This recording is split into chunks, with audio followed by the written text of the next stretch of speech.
Fakta, nih fakta karena siapa? Besti kau yang cerita. Sudah hampir 2 dekade Doktif membangun reputasi di dunia skincare.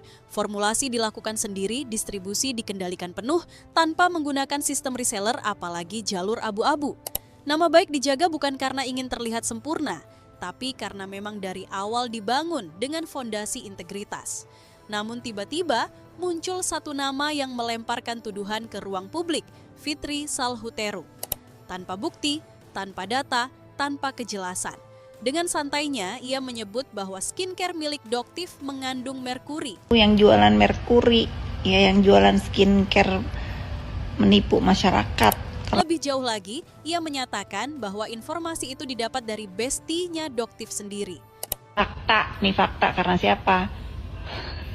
Besti kau yang cerita. Sebuah narasi murahan yang dibangun dari asumsi liar. Sebuah fitnah yang dilempar seperti kertas kosong ke dalam api. Yang menarik, sejak berdiri selama 17 tahun, Doktif tidak pernah menjual produk melalui sistem reseller ataupun orang misterius yang disebut Fitri sebagai sumber. Ya, nggak pernah. 17 tahun nggak pernah pakai reseller. Ya. Pernyataan-pernyataan ini bukan hanya tidak berdasar, tapi juga memperlihatkan upaya rekayasa naratif dari Fitri yang terlalu dipaksakan.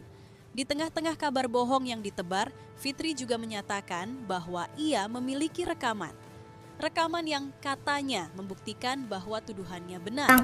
Mau di-up rekamannya. Heh, Fitri, naikin aja rekamannya. Naikin kalau kamu berani, naikin. Hayo, dokter nggak akan sih ngelaporin kamu soal rekaman, nggak akan. Namun hingga kini, rekaman itu tak pernah muncul ke permukaan.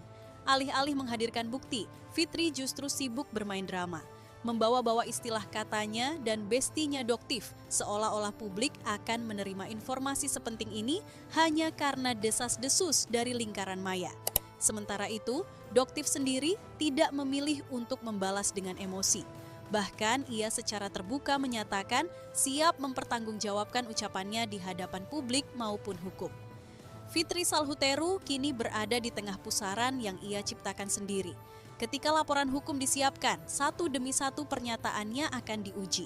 Siapa sumbernya, dari mana informasinya, apakah rekamannya benar ada, atau hanya bagian dari sandiwara demi mendapat perhatian. Dan jika memang benar ia ingin memutar rekaman tersebut, publik menunggu. Bukan untuk drama, tapi untuk melihat kebenaran. Apakah memang ada yang bisa dibuktikan atau hanya sekadar permainan kata untuk memancing sorotan media. Dan ketika seseorang membangun narasi di atas dusta, ia tidak sedang membela